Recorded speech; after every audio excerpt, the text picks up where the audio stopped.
안녕하십니까, 한국남자입니다. 네, 지금 앞에 보시는 차는 6세대 7시리즈 모델 중에 이번에 새롭게 페이스리프트된 2020년식 BMW 750li M 패키지가 들어가 있는 5인승 모델입니다.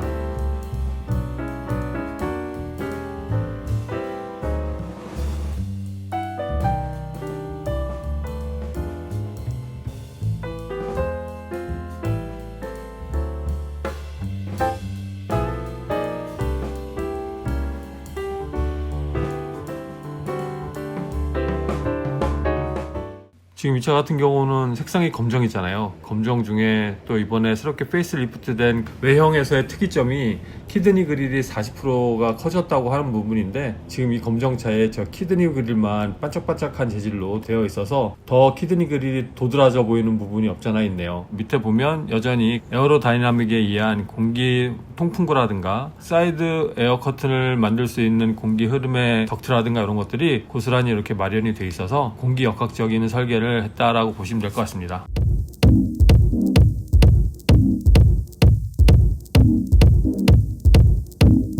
네, 이번에 나온 7시리즈 페이스리프트 모델은 기존 7시리즈가 갖고 있던 여러 가지 모델들과 거의 동일하게 나와 있어요. 근데 그 중에서 이 750li 모델 같은 경우는 같은 엔진을 사용했음에도 불구하고 대략 홀스파워가 한 70마력 정도 올라가서 그만큼의 엔진이 내포할 수 있는 힘이 더 높아져서 가속력이 더 좋아졌다고 보시면 되고요. 또 하나는 플러그인 하이브리드 모델은 엔진 자체가 바뀌었습니다. 저 같은 경우는 전 세대 X5의 402라는 그 플러그인 하이브리드 모델을 운전했었는데, 그때 그 차도 마찬가지고 이 페이스리프트 전 7시리즈의 하이브리드 모델도 마찬가지로 이전에는 4기통 2.0 엔진의 터보 엔진을 사용했어요. 거기에 배터리 모터가 들어가는 부분을 사용을 해서 그만큼 연비운전을 좋게 하기 위한 세팅을 해서 했었는데, 제가 그 당시에 운전해봤던 경험으로는 시내 주행에서는 연비가 정말 좋았죠. 20km에서 25km 정도 되는 거리는 휘발유를 전혀 사용하지 않고 엔진 모터로만 운전을 하고 다녀도 전혀 무리도 없었고, 중간에 시동이 켜질 일도 그렇게 많이 없었어요. 특히 높은 언덕길을 가지 않거나 이런 경우에는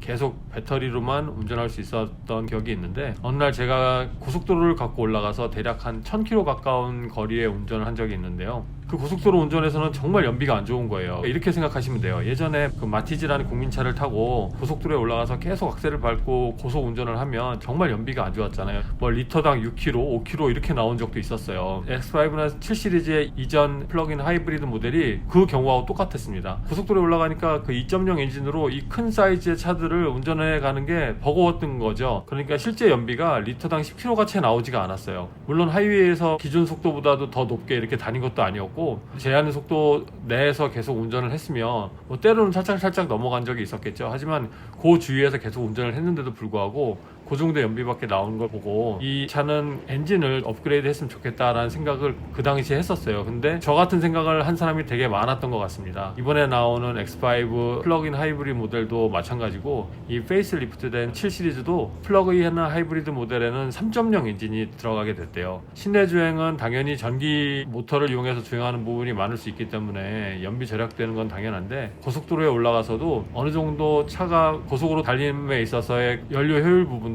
더 좋아져서 오히려 주행 연비가 더 나아졌다고 들었습니다. 엔진을 당연히 높였기 때문에 가속 성능이나 동력 성능도 더 좋아졌고요. 보시는 것과 같이 뒷모습 같은 경우는 라이트의 램프 디자인 형상이 좀 바뀌었죠. 음각과 양각을 적절히 배합을 해서 뒷모습이 보이게 이렇게 나타났고요. 예전 모델보다는 라인도 깔끔해지고 이 테두리에 군더더기가 없이 더 심플하게 이렇게 디자인된 것을 보실 수가 있어요. 지금 이 차는 4.4 8기통 엔진에 523마력의 힘을 갖고 있는 엔진이에요. 그러니까 기존의 같은 엔진의 이전 페이스리프트 전의 모델 같은 경우는 대략 한 450마력 정도였잖아요. 물론 다시 말씀드리지만 한국과 이 캐나다는 마력수가 약간의 차이가 있습니다. 특정해서 표현하는 법이 달라서요. 그 부분은 양해해 주시고요. 같은 엔진에 이번에 마력수가 올라간 부분은 M850i 그 차의 엔진하고 똑같은 엔진이 들어갔다고 보시면 됩니다. 그러니까 이 엔진의 힘이 여러분도 잘 아시겠지만 기존의 페이스리프트 전 모델의 450마력짜리 엔진도 7시리즈를 운전하다 보면 이 차가 럭셔리 세단이라기보다는 무겁고 큼지막한 스포츠카 같은 느낌이 사실 들었거든요. 이번에 500마력이 넘어감으로써 실제 제로백도 4.1초라고 얘기를 하고요. 그 정도의 수치면은 일반 M3하고도 견주어서 크게 뒤지지 않는 기록이잖아요. 이 차를 시승하는데 지금 상당히 좀 기대를 많이 하고 있습니다.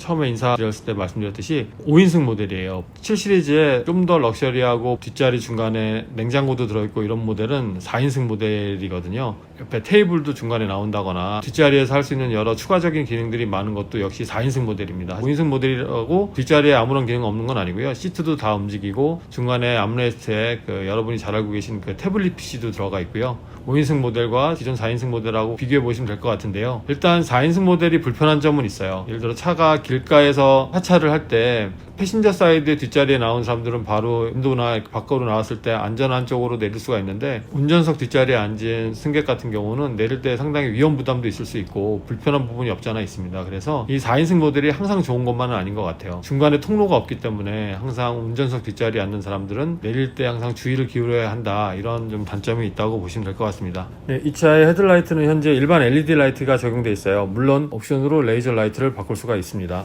트렁크 깊이는 43인치로 보여지는데 센티미터로 환산하면 대략 1m 10cm 되는 길이고요. 넓이는 대략 33인치니까 84cm 정도라고 보시면 되고, 높이는 21인치인데 53cm라고 보시면 됩니다. 골프 가방 같은 경우는 꽉 껴서 세로로 넣는 것들이 가능은 해요. 하지만 드라이버 클럽이 골프 가방 안에서 대각선으로 이루어져야 되고 완전히 타이트하게 이렇게 들어갈 거라는 사이즈예요. 요즘 중대형 세단이나 중대형 SUV에 BMW에서 적용하는 발을 이용한 트렁크 열고 닫힘 기능도 있습니다. 네, 앞바퀴는 245, 35의 21인치입니다. 뒷바퀴는 275, 30의 21인치고요. 실내를 딱 보시면 스타일 자체는 기존 7 시리즈하고 그렇게 바뀐 건 없죠. 여러 가지 아웃라인적으로 보면요. 하지만 세세하게 봤을 때 모니터에 적용한 아이드라이브 부분이라든가 옆에 암레스트 앞쪽에 여러 가지 스위치의 위치적인 것들은 페이스리프트 전에 7 시리즈보다 많이 바뀐 걸 보실 수가 있어요. 하지만 이 부분도 현재 나오는 여러 가지 BMW의 신형 모델에 들어가 있는 그대로이다라고 생각하시면 됩니다. 이번에 새로 나온 X7과 이렇게 비교해 보시면 아웃라인의 형상 요 몇 가지 빼놓고는 거의 다 대부분의 같은 기능을 하고 있다라고 보시면 될 것 같습니다. 오늘 날씨가 상당히 더운 관계로요, 제가 공조 컨트롤 기능부터 먼저 봐드리겠습니다.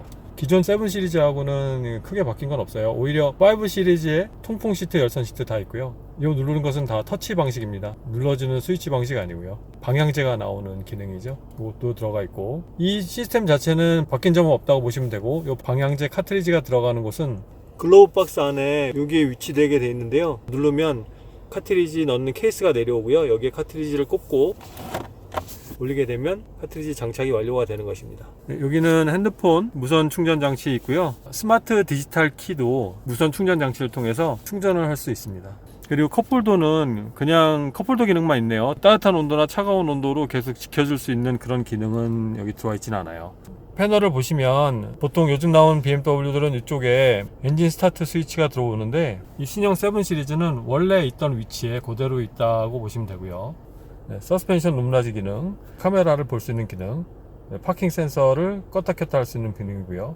그리고 드라이브 모드 다 들어와 있고요. 이쪽 부분은 기존의 7 시리즈에서 그렇게 바뀐 부분은 없어요. 패널의 디자인 부분은 이번에 신형 A 시리즈라든가 3 시리즈 같은 경우도 이 디자인하고 거의 비슷하죠.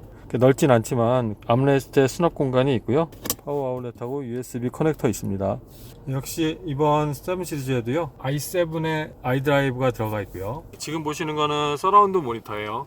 카메라 있는 위치를 이렇게 돌려서 보게 되면 차 주변을 밖에서 보는 것처럼 이렇게 살필 수가 있습니다. 이 부분은 BMW 커넥티드 앱을 통해서도 볼 수가 있어요. 신형 BMW에 대부분 장착되어 있는 자동 파킹 시스템이라든가 백업 어시스턴트, 이런 것들은 7 시리즈에도 그대로 담겨 있습니다. 또 어떤 기능이 있는지 한번 볼까요? 시간 정하는 부분, 언어를 보면 이 언어에서 요즘 신형 BMW에는 이런 기능들이 들어가는 차들이 있어요. 처음에 음성 명령을 위해서 원래 헬로 BMW 이렇게 하게 되어 있는데, 이거를 원하는 말로도 변경할 수가 있거든요. 퍼스널 키워드를 들어가서 레코딩을 하면 되는데, 이 부분은 한글로 하면 안 돼요. 제가 해보니까 여러 가지로 안 되더라고요. 잠시 보여드릴까요? Please say my new personal activation word. 야 임마, Could you repeat that, please? 이놈아, Pardon? 이 부분은 영어로 하셔야 됩니다.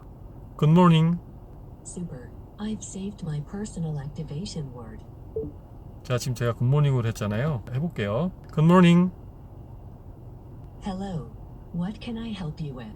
원하는 말로 이렇게 저장해 놓을 수가 있습니다. 여러 가지 할 수 있는 기능이 있겠죠. 한국에 출시할 때는 한국어로 할 수 있을지 없을지 저도 참 궁금하네요. 했으면 너무 좋겠는데요. 이 차는 이 기능 말고도 말을 통해서 문자 텍스트 메시지를 보낼 수가 있어요. 보시면 여기에는 한국어 기능이 있습니다. 이런 부분은 이 외국에서 사는 한인 교포들도 아주 유용하게 쓰일 수 있는 기능이라고 보여요. 사운드 세팅, 제스처 컨트롤 되고요. 처음 나왔을 때보다 상당히 좀 민감해진 부분이 있어서 쓰기 좀 편해졌다고 생각이 들어요. 보여드릴게요. 전에보다는 자세하게 볼륨 컨트롤을 조정할 수가 있어요. 예전에는 이런 지시를 할 때도 인식을 못해서 여러 번 하는 경우도 있었거든요. 그래서 요번에 제스처 컨트롤은 그만큼 센서를 센싱하는 부분이 상당히 민감해져서 좀 더 사용하기 편해졌다라고 보시면 될 것 같습니다. 혹시 드라이브 모드 선택할 수 있고요. 앰비언트 인테리어 컬러도 크게 달라진 점 없습니다. 요즘 나오는 BMW에 있는 컬러 그대로 다 적용이 되어 있습니다.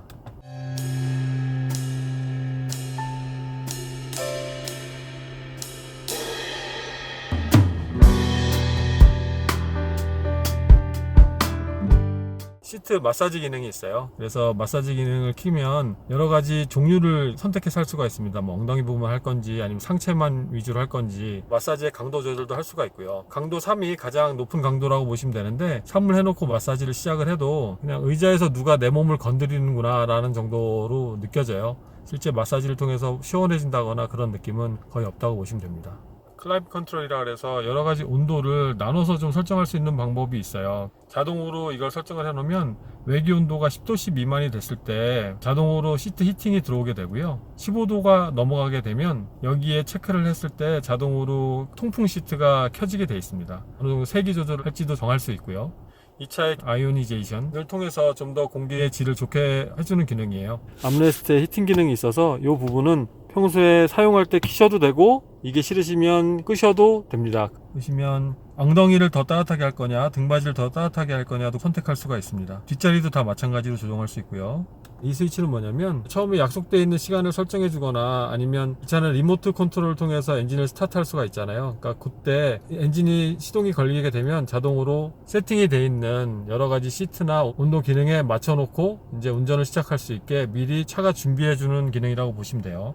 이 부분은 어떻게 보면 중요할 수 있는 기능이에요. 한 가지 설명을 드리자면 리모트 컨트롤 처음에 차 열림 버튼을 누르거나 차 도어 손잡이를 잡아서 문을 열 때 드라이버 도어 온이라고 적혀 있을 때는 운전석 문만 열리잖아요. 올 도어로 바뀌었을 땐 다 열리고요. 예를 들어서 보안 문제라든가 아니면 특히 여성 운전자분들은 운전석만 열 수 있는 이 기능에 선택을 해놓고 사용하시면 좋을 것 같아요. 괜히 전체 문 다 선택해서 열다가 운전석 문만 열고 들어갔는데 다른 문을 통해서 안 좋은 사람들이 들어와서 해코지를 한다거나 이럴 경우는 문제가 될 수 있으니까요. 운전석 문만 열 수 있는 그런 기능에 꼭 놓고 사용하시길 권장해 드립니다.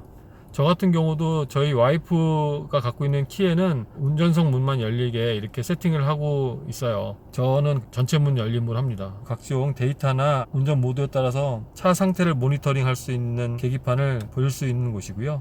이 부분은 말씀드렸듯이 운전자의 키에 세팅을 해서 키를 갖고 있는 사람이 탈 때 그 사람에 맞춰줄 수 있는 프로파일링 기능이고요. 이 매뉴얼 부분도 예를 들어서 운전을 하다가 어떤 매뉴얼에서 뭘 찾아볼 필요가 있잖아요. 그럴 때는 이 기능이 상당히 괜찮아요. 찾아볼 단어를 한 단어만 이렇게 입력을 하시면 예를 들어서 트렁크에 관련돼서 궁금하다 그러면 여기에 그냥 트렁크란 단어만 입력을 하면 이 트렁크에 관련된 매뉴얼 내용이 다 들어와요. 그렇기 때문에 여기서 선택해서 이렇게 보시면 금방 찾아보실 수 있어요. 오히려 그 매뉴얼 북을 통해서 찾아보는 것보다 훨씬 더 편리할 수 있습니다. 그러니까 이 기능을 필요할 때는 꼭 사용해 보시기 바라요. 뭐 그림으로 찾는 건 사실 쉽지 않은 부분이에요. 이 부분은 좀 여러 가지 단계를 들어가야 돼서 꼭 끝에서는 다른 걸 찾게 하더라고요. 딱 보셔도 기능적으로는 크게 뭐 바뀐 부분이나 들어온 부분은 없죠. 룸미러잖아요. 룸미러에 프레임리스가 적용이 되지 않고 기존에 둔탁해 보이는 프레임이 있는 이런 룸미러가 그대로 적용이 됐네요. 이 부분은 좀 아쉬운 면으로 남아 있습니다. 자, 썬루프를 보시면 이 LED 라이트를 통해서 위에 선라이트 조명이 들어오는 부분 보이시죠? 저 점점점 돼 있는 부분이 선루프 주변에 담겨있는 LED 조명이 들어왔을 때 저 부분이 어떤 멋있는 패턴으로 이렇게 불이 들어오게 돼 있어요. 7 시리즈에 기본 적용이 돼 있고 앞에 선루프와 뒷자리 선루프도 똑같이 적용이 돼 있습니다. 네, 그리고 시트를 보시면 특별한 시트는 아니에요. 기존의 BMW에 다 들어와 있는 대부분의 똑같은 패턴의 시트고 똑같은 가죽이 이렇게 들어와 있다고 보시면 돼요. 지금 뒷자리에 타보고 있는데요. 뒷문 손잡이가 이 안에 있네요.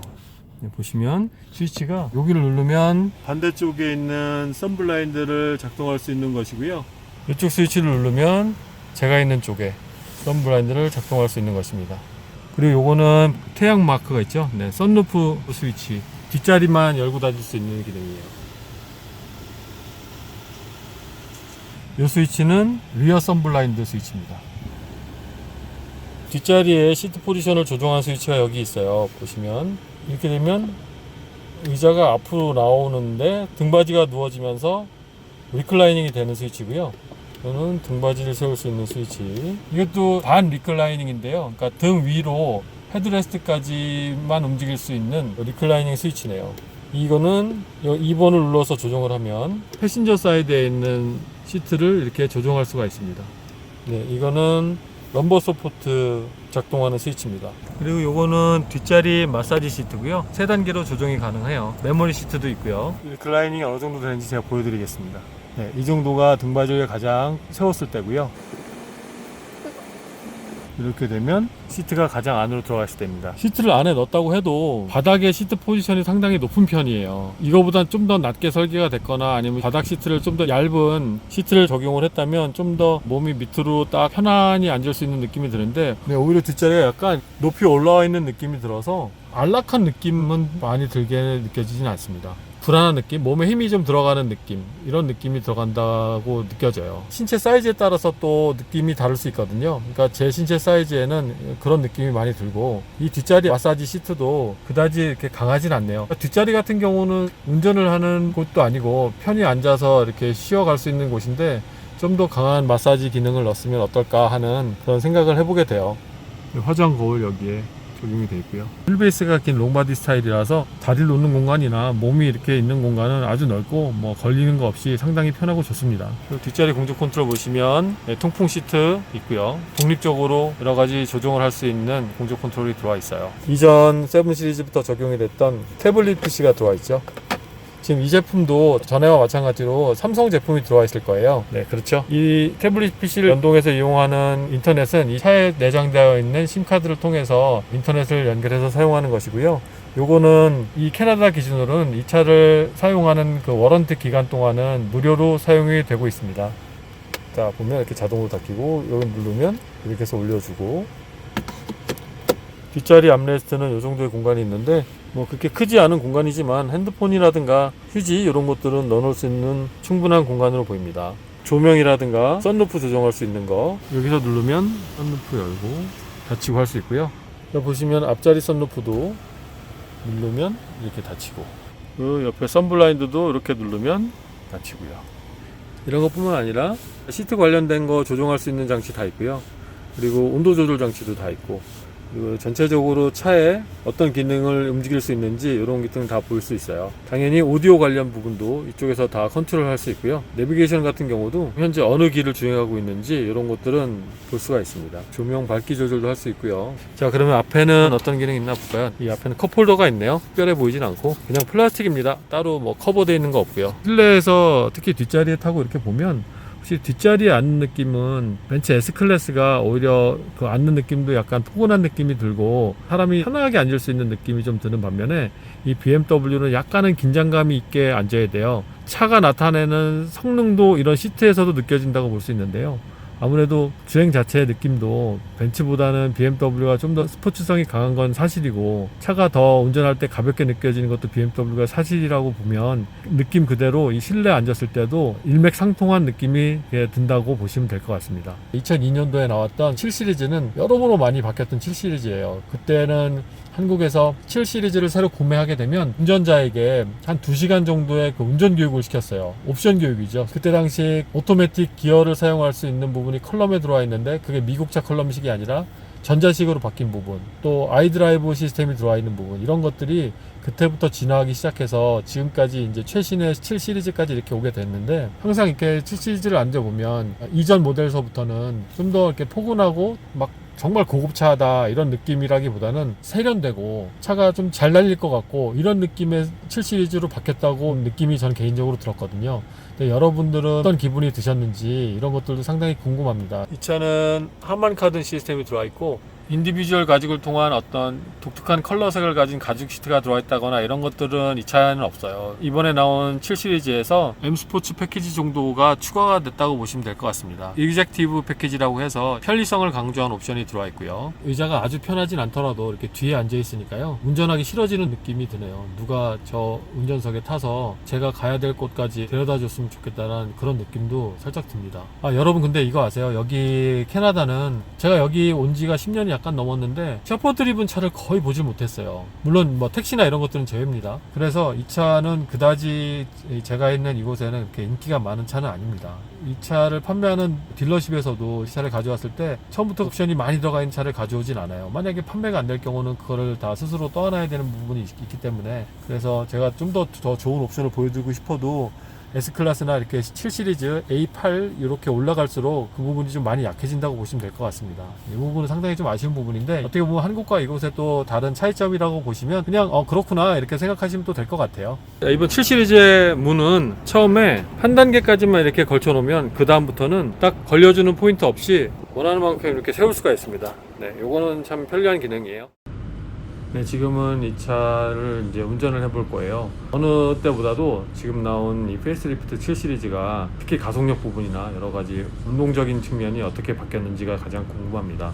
여러분께 알려드리도록 할게요. 이 차를 밟았을 때 첫 번째 가속 느낌은 차 크기에 비해서 말씀을 드렸을 때 어마어마하다는 말씀을 드리고 싶어요. 천천히 조용히 그냥 편안하게 운전하고 다닐 때는 앞에 휠베이스가 길다라는 느낌도 몸에 들어오고요, 핸들에서도 들어오고, 차를 회전할 때도 이 차는 큰 차구나라는 게 오히려 저속일 때는 더 많이 들어오고 있어요. 막상 악셀레이터를 밟는 순간부터는 큰 차라는 이미지가 순간적으로 없어지고 아주 타이트하고 가뿐해지는 스포츠카로 변신을 합니다. 근데 페이스리프트 전에 7 시리즈도 그랬는데 이번 7 시리즈는 그 느낌이 더 오히려 스포츠카에 가까워졌다는 느낌이 많이 들어요. 가속력이 어마어마합니다. 악셀을 밟는 순간 차가 언제나 튀어나가는 느낌이 들고, 거기에 또 뒤에 머플러에서 들려오는 사운드도 과격해지니까 대형 세단 하면은 뭔가 출렁거릴 것 같고 안락할 것 같고 이런 느낌만 드는 느낌인데 전혀 그런 느낌은 없어요. 운전의 재미를 원하시는 분들, 보통은 편안하게 운전을 하다가도 재밌게 운전을 하고 싶다, 한 번은 다이나믹하게 하고 싶다라는 걸 생각했을 때 이 차는 그야말로 안성맞춤인 차라고 보입니다. 물론 스스로 이 차를 운전할 때 말씀드리는 거예요. 뒷자리에 사람을 태우는 상황에서 만약에 다이나믹한 운전을 이 차를 통해서 했다 그러면 뒤에 앉으신 분들한테 많이 혼나실 거라 생각이 듭니다.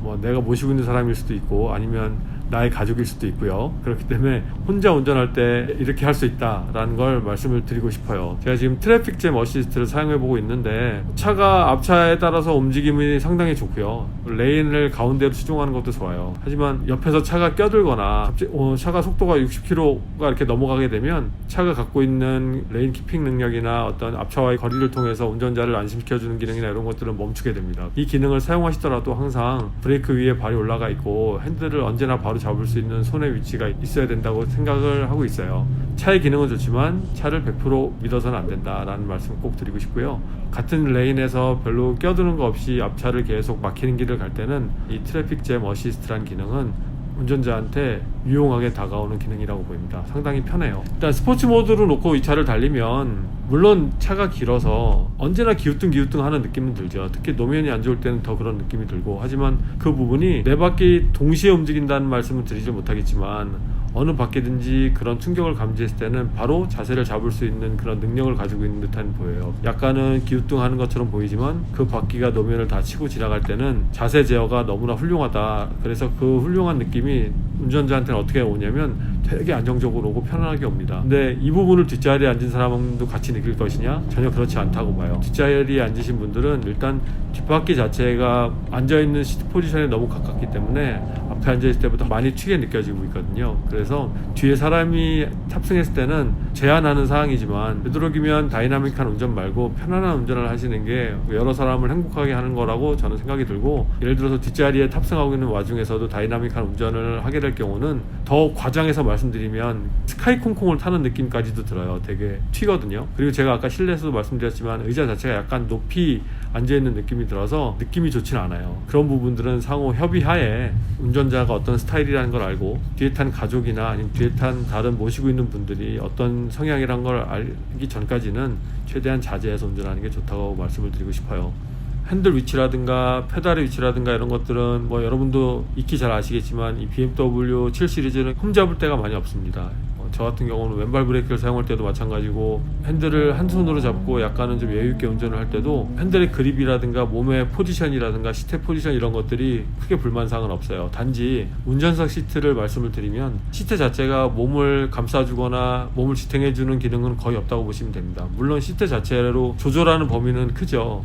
무릎 쪽 뒤를 길게 펼친다든가 아니면 등받이 부분 중에서도 등 허리 위쪽을 더 꺾어서 몸을 좀 더 지탱해 줄 수 있는 등을 한다든가 이런 것들의 시트 기능은 포함이 되어 있지만 의자를 앉았을 때 의자가 나한테 주는 포근한 감은 그렇게 많이 있진 않아요. 고급 소파에 앉아있는 그런 느낌이 들기 때문에 앉아있을 때의 느낌은 다이나믹함보다는 오히려 편안함과 고급스러움에 좀 가까운 느낌이라고 보시면 될 것 같습니다. 의자를 바닥에 많이 붙인 상황에서 핸들을 잡았을 때는 눈높이나 의자의 높이의 느낌으로서는 약간 저중심적인 느낌이 들어요. 그래서 안정감은 들고 있습니다. 이 부분은 몸을 지탱해주는 부분하고는 또 다른 부분이죠. 그래서 시야로 봤을 때 안정감은 충분하다 이렇게 또 보시면 될 것 같아요. 이런 부분은 장거리 운전할 때 상당히 도움도 많이 되고 앞차와의 실제 안전거리를 유지하는 데 있어서도 생각보다 더 많은 거리를 유지할 수 있어서 안전운전에도 도움이 되는 시트 포지션이라고 보시면 됩니다. 이 차의 코너링을 돌아나가는 걸 보시면 분명히 카메라에도 느끼셨을 거예요. 한쪽으로 기울어진 느낌이 전혀 들지 않죠. 지금 컴포트 모드인데도 불구하고 그런 코너링에 돌아나가는 데 있어서 한쪽으로 기울여지지 않는다는 것은 이 차의 성격을 고스란히 말해주는 것 같아요. 그러니까 코너링 할 때 대형차가 기울여진다는 것 자체는 어떤 차의 운동 성능을 말하기 전에 탑승자들이 상당히 한쪽으로 쏠리면서 불안할 수가 있습니다. 그런 부분이 의식적으로 코너링을 강력하게 들어가려고 만든 차는 아니잖아요. 하지만 어떤 순간적으로 뭔가를 피해야 되는 상황이라든가 아니면 내가 인지하지 못한 도로 상황이 갑자기 커브길을 만난다거나 이랬을 때도 운전자나 탑승자가 마음의 동의 없이 차가 그냥 반듯한 자세를 유지하면서 회전을 할 수 있다는 기능은 이 모든 면에서 안정감을 줄 뿐더러 여러 가지 안전운전에도 도움이 되고 이 차를 탑승한 사람들의 마음이 불안하지 않게 만들어서 아주 편안한 그런 크루즈를 할 수 있는 그런 차라고 보시면 돼요. 이런 기능은 아우디나 벤츠나 아니면 렉서스의 대형 세단하고는 좀 더 차별화되는 기능이라고 보입니다. 다른 브랜드 같은 경우는 이 정도의 코너링에서 약간의 쏠림 현상은 없지 않아 있을 수 있거든요. 그 부분에 있어서는 BMW가 좀 더 나은 이미지를 보이고 있다고 보시면 될 것 같아요. 이번 7 시리즈에도 역시 그 전자적으로 조절할 수 있는 에어 서스펜션이 들어가 있어요. 그래서 주행할 때 노면의 잔충격이나 잔도를 지나갈 때 그런 느낌들 그거는 바퀴에서 다 걸러줘요. 약간 덜덜거리는 사운드 그런 잔진동은 완벽하게 휠이나 하체 부분에서 아니면 채시에 전달되는 느낌으로서 다 흡수를 해줘서 이 안에 타고 있는 우리 탑승자들에게는 전달이 되진 않습니다. 그리고 이번 7 시리즈가 전에 7 시리즈보다 확실히 나아진 점이 소음 대책 부분이에요. BMW에서 역시 말하기에도 뭐 인슐레이터도 바뀐 부분이 있고 윈도우 글라스도 바뀐 부분이 있고 해서 더 소음 절감을 했다라고 얘기를 했는데 그 부분이 확실히 달라졌다는 걸 느낄 수 있습니다. 너무 조용해요. 스포츠 모드를 놓고 액셀레이터를 밟고 다이나믹한 드라이빙을 하지 않고서는 차 밖에서 들어오는 어떤 소음이라든가 아니면은 차에서 들려오는 소음 말고도 예를 들어서 지나가는 차들의 사운드라든가 밖에 원래 존재하고 있는 여러 가지 생활 소음들이 거의 실내로 유입되지 않습니다. 이 부분은 이렇게까지 조용해도 되나? 라는 느낌을 많이 받고 있어요. 확실히 소음 방지 대책은 향상이 됐다라고 자신 있게 말씀드릴 수 있습니다. 이 차를 시승하면서 기본적으로 느껴야 할 브레이킹이라든가 핸들링의 조작은 너무나 불만사항 없을 정도로 제가 원하는 만큼의 그 반응을 다 보여주고 있습니다. 여러 번 강력하게 브레이크를 나눠서 밟아봤는데도 불구하고 그 후에도 브레이크의 성능은 그대로 유지가 됐다라고 말씀드릴 수 있습니다. 물론 서킷에 가면은 그런 기능들이 사실은 많이 무너지고 아주 적나라하게 이 차의 브레이크가 어떻다라는 걸 알 수가 있겠죠. 하지만 이 7 시리즈를 갖고 서킷을 들어가는 일은 그렇게 흔한 일이 아니니까 이 부분은 좀 차치하고 제가 말씀을 드리도록 할게요. 자, 오늘은 부족하나마 제가 이번에 새로 나온 7 시리즈를 여러분께 보여드리게 됐어요. 아주 긴 시간 동안 이 차를 뭐 만져보고 타보고 해서 더 보여드리면 더 많은 것을 보여드릴 수 있었는데 여건적으로 이번에는 그렇게 되진 않았고요. 하지만 여러분께 좀 빨리 이 차를 보여드림으로써 이 차를 앞으로 구매 예정이시거나 아니면 기존 모델과 비교해보고 싶으셨던 분들 다른 브랜드와 또 비교해보고 싶으셨던 분들에게 보여드리는 이런 시간을 만들게 돼서 저 나름대로는 보람 있는 느낌을 갖고 있고요. 여러분께 더 궁금하신 사항이 분명히 있으실 거예요. 그럴 경우는 다시 글을 남겨주시면 제가 답을 통해서 또 보여드릴 것이고, 같은 이슈에 있어서 여러분들이 더 많이 궁금해하시는 부분이 있으면 그 부분만큼은 또 나중에 재촬영할 수 있는 기회가 분명히 오거든요. 그러니까 그때 그 의견을 모아서 여러분들께 또 다시 보여주는 그런 시간을 꼭 만들어 보도록 하겠습니다. 오늘도 부족하나마 제 영상을 봐주셔서 너무 감사드리고요. 또 다음에 더 좋은 영상을 만들어서 여러분 찾아뵐 것을 약속드리겠습니다. 고맙습니다.